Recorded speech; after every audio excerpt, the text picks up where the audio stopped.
Pickman's Model by H P Lovecraft. You needn't think I'm crazy, Elliot. Plenty of others have queerer prejudices than this. Why don't you laugh at Oliver's grandfather who won't ride in a motor? If I don't like that damn subway, it's my own business. And we got here more quickly anyhow in the taxi. We'd have to walk up the hill from Park Street if we'd taken the car. I know I'm more nervous than I was when you saw me last year, but you don't need to hold a clinic over it. There's plenty of reason, God knows, and I fancy I'm lucky to be sane at all. Why the third degree? You didn't used to be so inquisitive. Well, if you must hear it, I don't know why you shouldn't. Maybe you ought to know anyhow, for you kept writing me like a grieved parent when you'd heard I'd begin to cut the art club and keep away from Pickman. Now that he's disappeared, I go around to the club once in a while, but my nerves aren't what they were. No, I don't know what's become of Pickman, and I don't like to guess. You might have surmised that I had some inside information when I dropped him, and that's why I don't want to think of where he's gone. Let the police find what they can. It won't be much, judging from the fact that they don't know yet of the old North End place he tried to hire in the name of Peters. I'm not sure that I could find it again myself. Not that I'd ever try, even in broad daylight. Yes, I do know, or am afraid I know, why he maintained it. I'm coming to that. And I think you'll understand before I'm through why I don't tell the police. They would ask me to guide them, but I couldn't go back there even if I knew the way. There was something there, and now I can't use the subway or, as you may as well have your laugh at this too, go down into cellars anymore. I should think you'd have known I didn't drop Pickman for the same silly reasons that fussy old women like Dr. Reed or Joe Minot or Rosworth did. Morbid art doesn't shock me, and when a man has the genius Pickman had, I feel it an honor to know him, no matter the direction his work takes. Boston never had a greater painter than Richard Upton Pickman. I said it at first and I say it still, and I never swerved an inch either when he showed me that ghoul feeding, the name of a painting. That, you remember, was when Minot cut him. You know, it takes profound art and profound insight into nature to turn out stuff like Pickman's. Any magazine cover hack can splash paint around wildly and call it a nightmare or a witch's sabbath or a portrait of the devil. But only a great painter can make such a thing really scare or ring true. That's because only a real artist knows the actual anatomy of the terrible or the physiology of fear, the exact sort of lines or proportions that connect up with latent instincts or hereditary memories of fright, or the proper color contrast and lighting effects to stir the dormant sense of strangeness. I don't have to tell you why a fusilier brings up a shiver while a cheap ghost story frontispiece merely makes us laugh. There's something those fellows catch beyond life that they're able to make us catch for a second. Doré had it. Cime has it. Argarola of Chicago has it. And Pickman had it. As no man has ever had it before, or I hope to heaven will ever have again. Don't ask me what it is they see. You know, in ordinary art, there's all the difference in the world between the vital, breathing things drawn from nature or models and the artificial truck that commercial small fry reel off in a bare studio by rule. Well, I say that the really weird artist has a kind of vision which makes models or summons up what amounts to actual scenes from the spectral world he lives in. Anyhow, he manages to turn out results that differ from the pretender's mince pie dreams in just about the same way that the life painter's results differ from the concoctions of correspondent school cartoonists. If I had ever seen what Pickman saw, but no. Here, let's have a drink before we go any deeper. God, I wouldn't be alive if I'd ever seen what that man, if he ever were a man, saw. Hi, Sandstorm. How are you? Thanks for dropping in. We're reading Pickman's Model by H P Lovecraft. You recall that Pickman's forte was faces. I don't believe anybody since Goya could put so much sheer hell into a set of features or twist of expression. And before Goya, you have to go back to the medieval chaps who did the gargoyles and chimeras on Notre Dame and Mont Saint Michel. They believed all sorts of things, and maybe they saw all sorts of things too, for the Middle Ages had some curious phases. I'm doing well, thank you. I remember you asking Pickman yourself once, the year before you went away, wherever in thunder he got such ideas and visions. Wasn't that nasty laugh he gave you? It was partly because of that laugh that Reed dropped him. Reed, you know, had just taken up comparative pathology and was full of pompous inside stuff about the biological and evolutionary significance of this or that or mental or physical symptom. He said Pickman repelled him more and more every day and almost frightened him towards the last. That the fellow's features and expression were slowly developing in a way he didn't like, in a way that wasn't human. He had a lot of talk about diet and said Pickman must be abnormal and eccentric to the last degree. I suppose you told Reed, and if you and he had any correspondence over it, that he'd let Pickman's paintings get on his nerves or harrow up his imagination. I know I told him that myself, then. But keep in mind that I didn't drop Pickman for anything like this. On the contrary, my admiration for him kept growing. For that ghoul feeding painting was a tremendous achievement. As you know, the club wouldn't exhibit it, and the Museum of Fine Arts wouldn't accept it as a gift. And I can add that nobody would buy it. So Pickman had it right in his house till he went. Now his father has it in Salem. You know Pickman comes from old Salem stock and had a witch ancestor hanged in 1692. I got into the habit of calling out Pickman on Pickman quite often, especially after I began taking notes for a monograph on weird art. Probably it was his work which put the idea into my head, and anyhow, I found him a mine of data and suggestions when I came to develop it. He showed me all the paintings and drawings he had about, including some pen and ink sketches that would, I verily believe, have got him kicked out of the club if many of the members had seen them. Before long, I was pretty nearly a devotee, and would listen for hours like a schoolboy to art theories and philosophic speculations wild enough to qualify him for the Danvers Asylum. My hero worship, coupled with the fact that people generally were commencing to have less and less to do with him, made him get very confidential with me. And one evening he hinted that if I were fairly close-mouthed and none too squeamish, he might show me something rather unusual, something a bit stronger than anything he had in the house. You know, he said, there are things that won't do for Newbury Street. Things that are out of place here, and that can't be conceived here anyhow. That's my business, to catch the overtones of the soul, and you won't find those in the Paravuna set in the artificial streets on Maidland. Back Bay isn't Boston.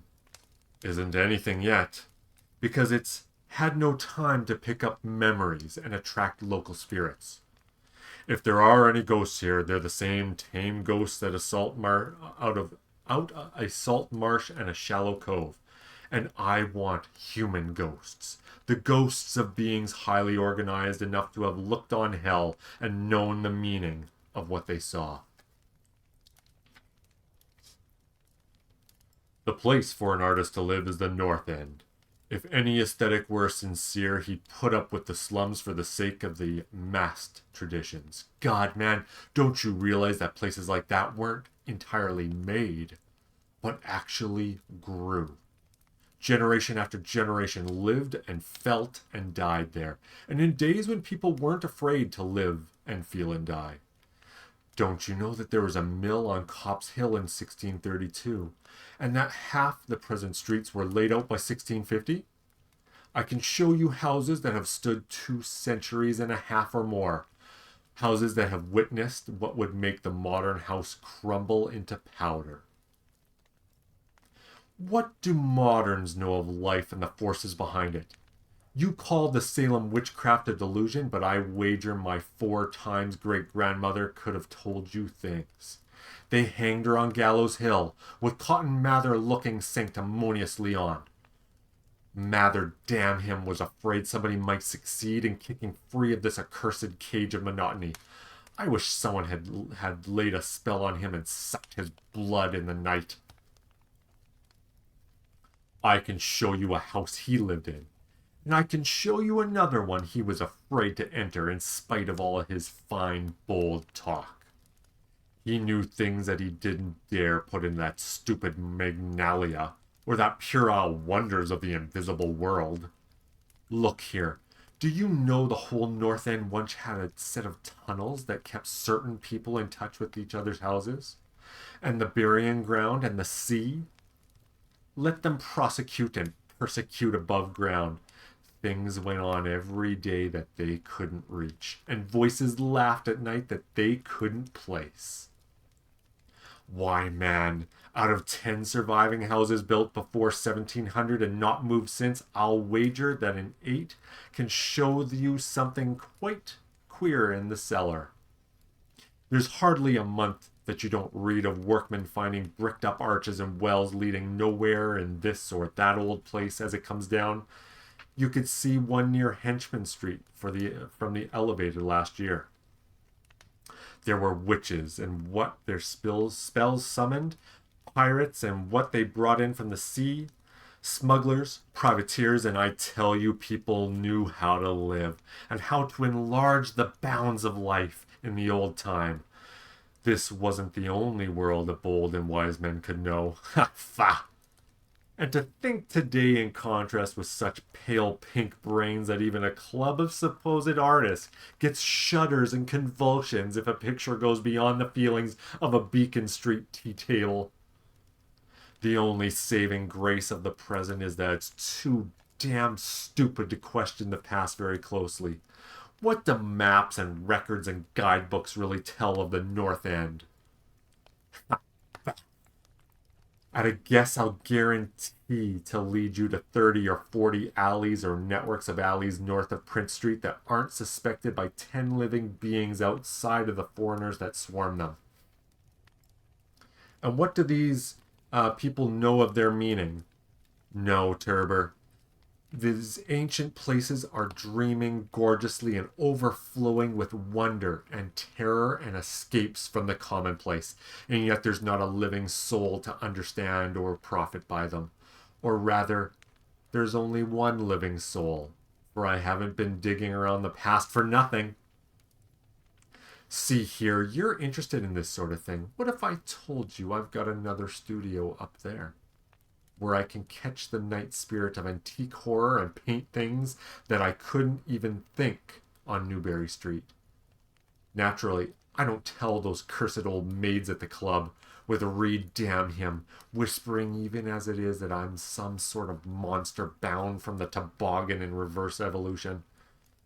Yes, Thurber, I decided long ago that one must paint terror as well as beauty from life. So I did some exploring in places where I had reason to know terror lives. I've got a place that I don't believe 3 living Nordic men besides myself have ever seen. It isn't so very far from the elevated as distance goes, but it's centuries away as the soul goes.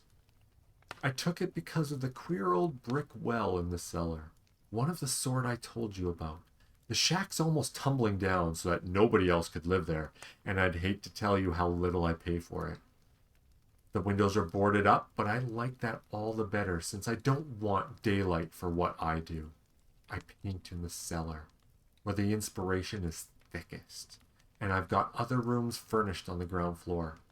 A Sicilian owns it, and I've hired it under the name of Peters. Now, if you're game, I'll take you there tonight. I think you'd enjoy the pictures, for as I said, I've let myself go a bit there. It's no vast tour, and sometimes I won't do it on foot, for I don't want to attract attention with a taxi in such a place. We can take the shuttle at the South Station for Battery Street, and after that, the walk isn't much.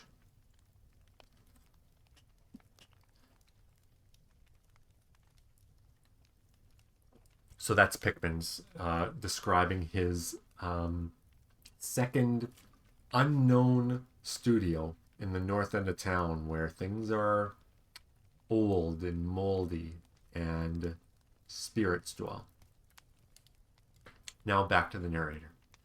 Well, Elliot, there isn't much for me to do with that harangue but keep myself from running instead of walking for the first vacant cab we could sight.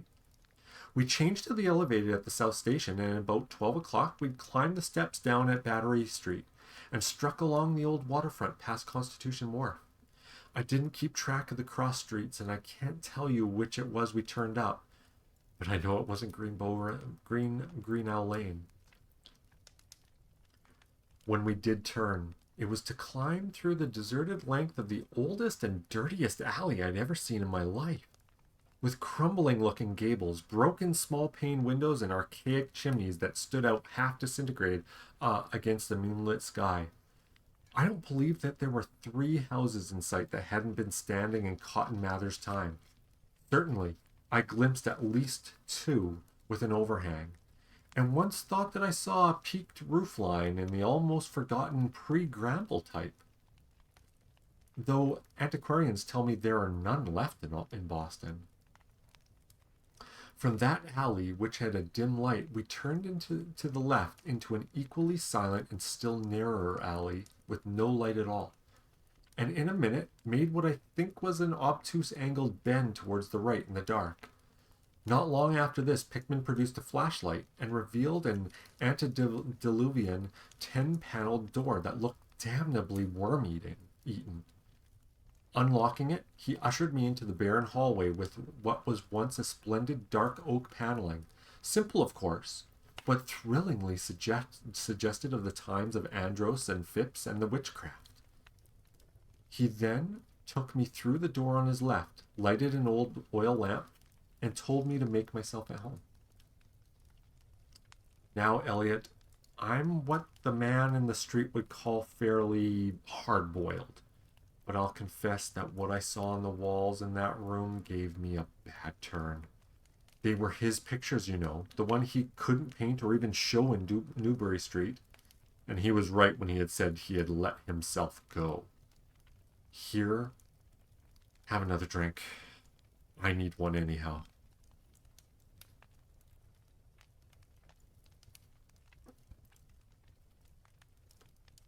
There's no use in my trying to tell you what they were like, because the awful, the blasphemous horror, and the unbelievable loathsomeness of moral factor came from simple touches quite beyond the power of words to classify.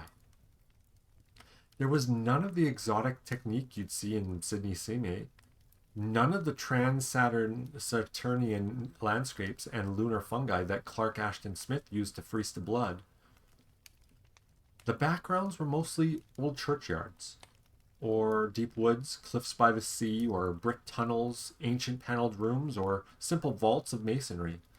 Copp's Hill burying ground, which could not be many blocks away from this very house, was a favorite scene. Now, the madness and the monstrosity lay in the figures in the foreground, for Pickman's morbid art was preeminently one of that of demonic portraiture.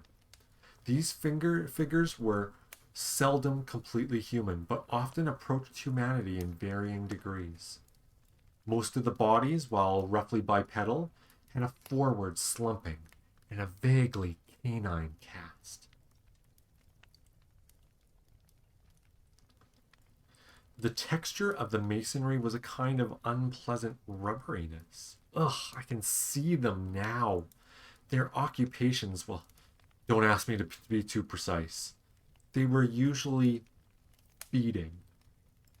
I won't say on what. They were sometimes shown in groups in cemeteries or underground passages, and often appeared to be in battle over their prey, or rather their treasure trove. And what damnable expressiveness Pickman sometimes gave the sightless faces of this charnel booty. Occasionally, the things were shown leaping through open windows at night or squatting on the chests of sleepers, worrying at their throats. One canvas showed a ring of them baying about a hanged witch on Gallows Hill, whose dead face held a close kinship to theirs. But don't get the idea that it was all this hideous business of theme and setting which struck me faint. I'm not a 3-year-old kid, and I'd seen much like this before. It was the faces, Elliot.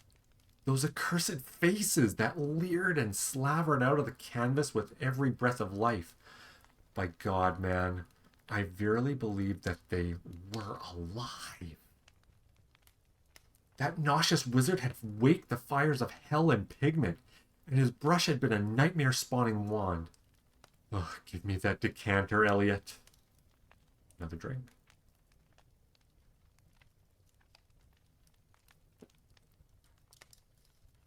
There was one painting called The Lesson. Ugh, heaven pity me that I ever saw it.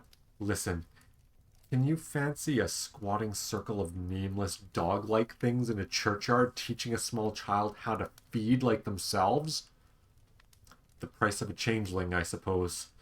You know the old myth about the weird people that leave their spawn in cradles in exchange for the human babies they steal? Pickman was showing what happens to those stolen babies, how they grow up. And then I began to see a hideous relationship in the faces of the human and non-human figures. He was in all his gradations of morbidity between the frankly non-human and the degradedly human, establishing a sardonic linkage and evolution. The dog things were developed from mortals. And no sooner had I wondered what he had made of their own young, as left with mankind in the form of changelings, then my eye caught a picture embodying that very thought. It was that of an ancient Puritan interior, a heavily beamed room with lattice windows, a settle and clumsy 17th century furniture, and a family sitting about while the father read from the scriptures. Every face but one showed nobility and reverence, but that one reflected the mockery of the pit. It was that of a young man in years, but no doubt belonged to a supposed son of the pious father. But in essence it was the kin of the unclean things. It was their changeling.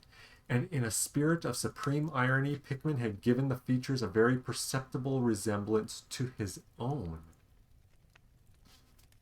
By this time, Pickman had lighted a lamp in the adjoining room and was politely holding open the door for me, asking me if I would care to see his modern studies. I hadn't been able to give him much of my opinions. I was too speechless with fright and loathing. But I think he fully understood and felt highly complimented. And now I want to assure you again, Elliot, that I'm no mollycoddle to scream at anything that shows the slightest bit of departure from the usual. I'm middle-aged and decently sophisticated, and I guess you saw enough of me in France to know I'm not easily knocked out. Remember, too, that I'd just about recovered my wind and gotten used to those frightful pictures which turned colonial New England into a kind of annex for hell.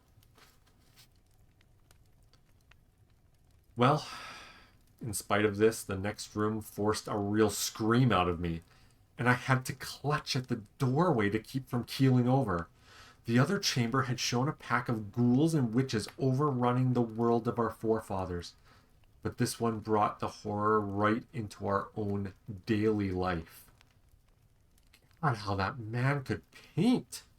There was a study called Subway Accident, in which a flock of the vile things were clambering up some unknown catacomb through a crack in the floor of Boylston Street subway and attacking a crowd of people on the platform.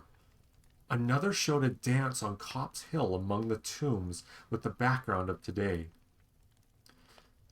Then there were any number of cellar views with monsters creeping in through holes and rifts in the masonry and grinning as they squatted behind barrels or furnaces or waited for their first victim to descend the stairs. One disgusting canvas seemed to depict a vast cross section of Beacon Hill, with ant like armies of mephitic monsters squeezing themselves through burrows of that honeycombed the ground. Dances in the modern cemeteries were freely pictured, and another conception somehow mocked me more than the rest. A scene in an unknown vault where scores of beasts crowded about one who held a well known Boston guidebook and evidently was reading loud. All were pointing to a certain passage, and every face seemed so distorted with epileptic and reverberant laughter that I almost thought I heard those fiendish echoes. The title of the picture was Holmes, Lowell, and Longfellow Lie Buried in Mount Auburn.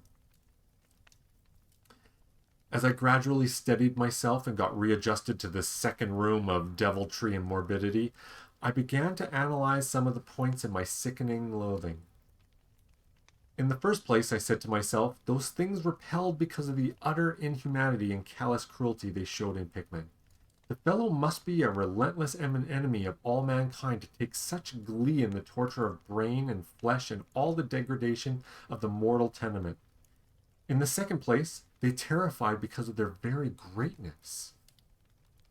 Their art was the art that convinced. When we saw the pictures, we saw the demons themselves and were afraid of them. And the queer part was that Pickman got none of his power from the use of selectiveness or bizarrerie.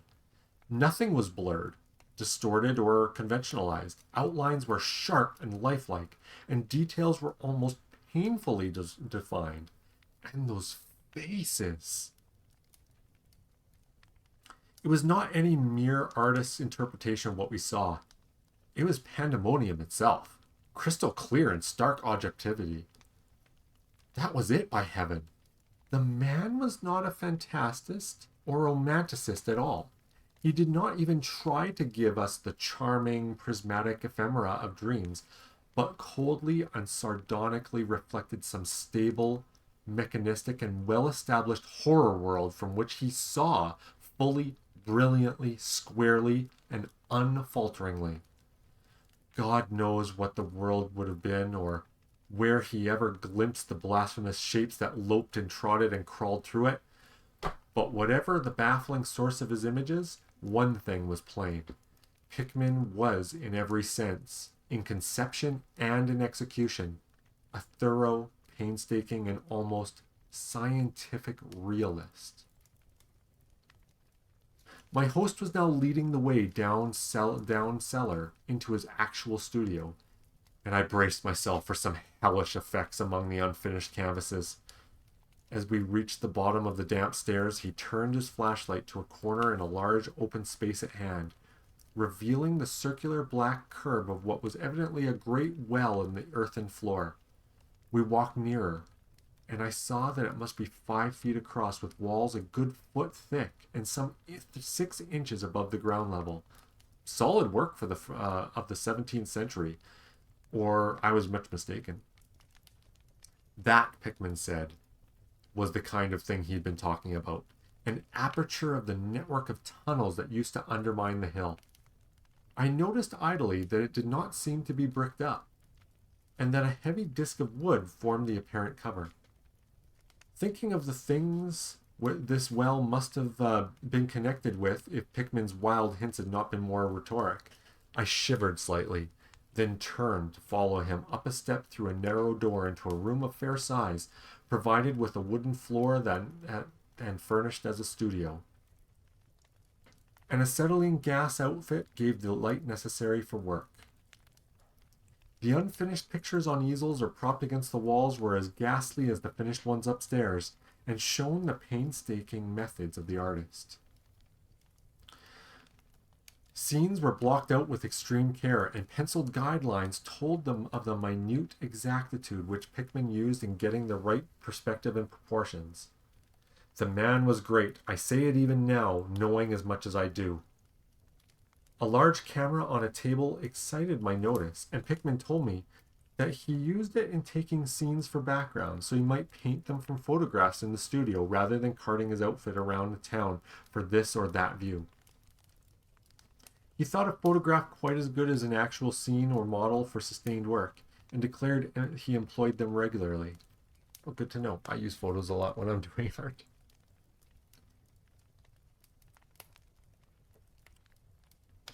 There was something very disturbing about the nauseous sketches and half-finished monstrosities that leered around from every side of the room. And when Pickman suddenly unveiled a huge canvas on the side away from the light, I could not for my life keep back a loud scream. The second I had emitted that night, it echoed and echoed through the dim vaultings of that ancient and nitrous cellar, and I had to choke back a flood of reaction that threatened to burst out in hysterical laughter. Merciful Creator, Elliot, but I don't know how much was real and how much was feverish fancy. It doesn't seem to me that Earth can hold a dream like that.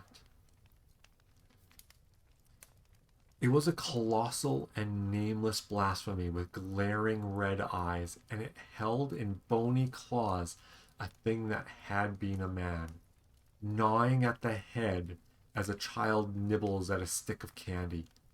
Its position was a kind of crouch, and as one looked, one felt that at any moment it might drop its present prey and seek a juicier morsel. But damn it all, it wasn't even the fiendish subject that made such an immortal fountainhead of all panic. Not that, nor its dog face with its pointed ears, bloodshot eyes, flat nose, and drooling lips. It wasn't the scaly claws, nor the mold-caked body, nor the half-hooved feet.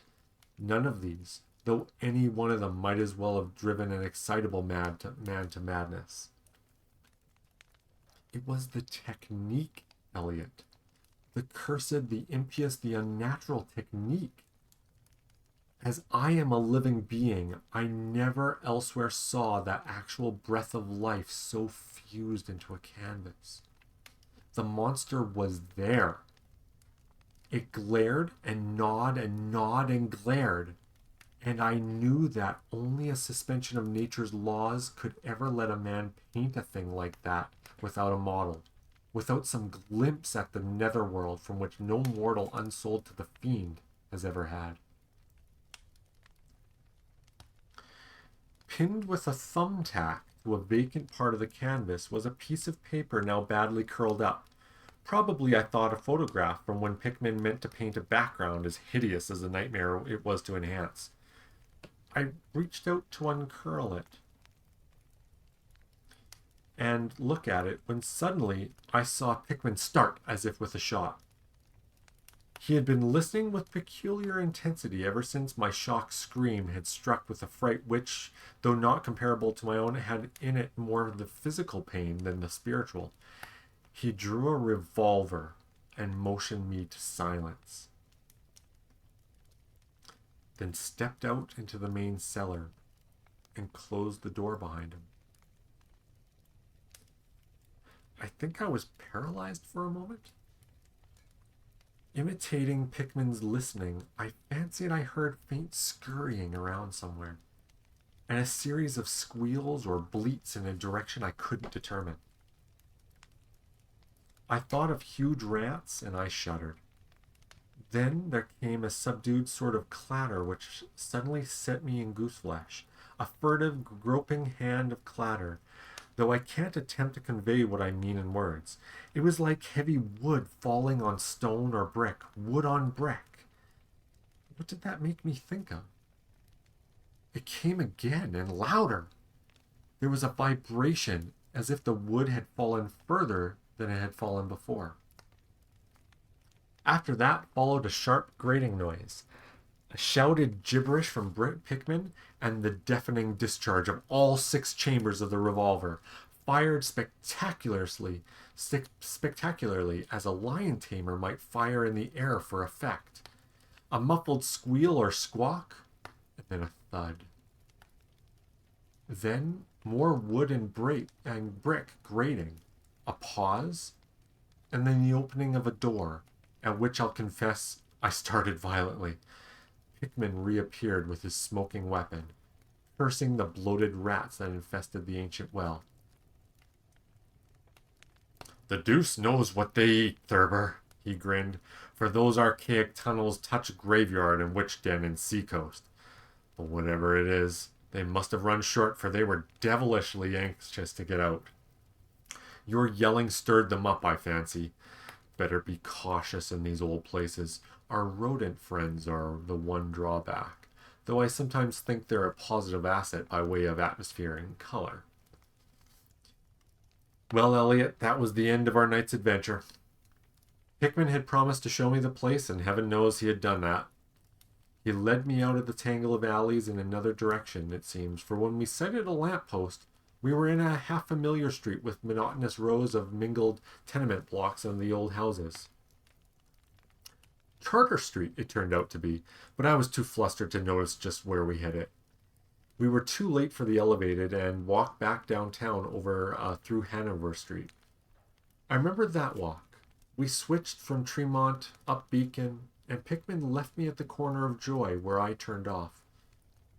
I never spoke to him again. Why did I drop him? Don't be impatient. Wait till I ring for coffee. We've had enough of this other stuff, but I, for one, need something. No, it wasn't the paintings I saw in that place, though I swear they were enough to get him ostracized in 9/10 of the homes and clubs in Boston. And I guess you won't wonder how I have to steer clear of subways and cellars. It was something I found in my coat that next morning. You know the curled up paper tacked to that frightful canvas in the cellar? The thing I thought was a photograph of some scene he meant to use of a background for that monster? That last scare had come while I was reaching to uncurl it, and it seems I had vacantly crumpled it into my pocket. Ah, but here's the coffee. Take it black, Elliot, if you're wise.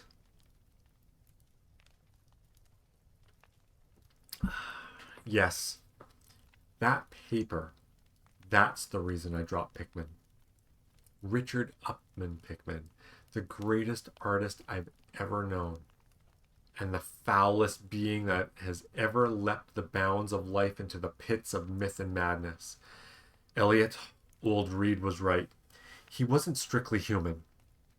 Either he was born in strange shadow, or he'd found a way to unlock the forbidden gate. It's all the same now, for he's gone. Back into the fabulous darkness he loved to haunt. Here, let's have the chandelier going.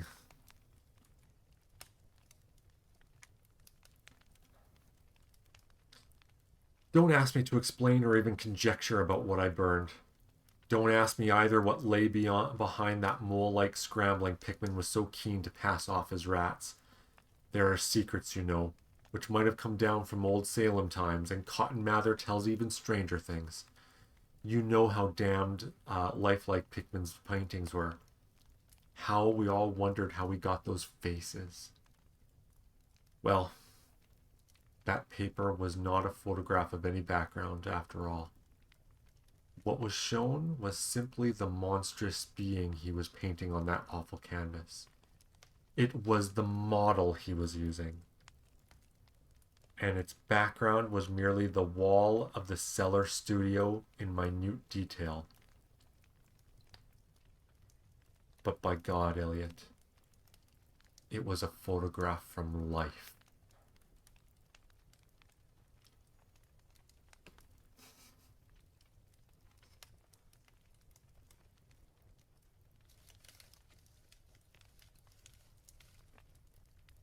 So the narrator, so the narrator stopped having anything to do with this guy, and he's since disappeared because he's convinced he must either be a changeling himself, or be some sort of monstrous, either a monstrous enough human or a monstrous enough beast to be able to commune with those frightful things that he paints, because that terrible photograph that made the narrator scream was done from a photographic reference of a real thing. And if that doesn't spook you, I don't know what would if you came across something like that.